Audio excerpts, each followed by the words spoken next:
Hello, my name is Mahatma Gandhi, and today I will tell you some of the quotes that I said when I was alive. Always aim at complete harmony of thought and word and deed. Always aim at purifying your thoughts and everything will be well. As long as you derive inner help and comfort from anything, keep it. Freedom is not worth having if it does not include the freedom to make mistakes. Happiness is when what you think, what you say, and what you do are in harmony. Honest differences are often a healthy sign of progress. I cannot teach you violence, as I do not myself believe in it. I can only teach you not to bow your heads before anyone, even at the cost of your life. I object to violence because when it appears to do good, the good is only temporary.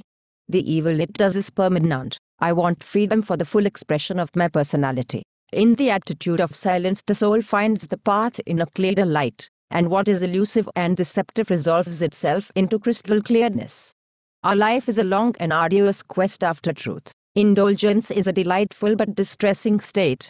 We must be doing something to be happy. When I despair, I remember that all through history the ways of truth and love have always won.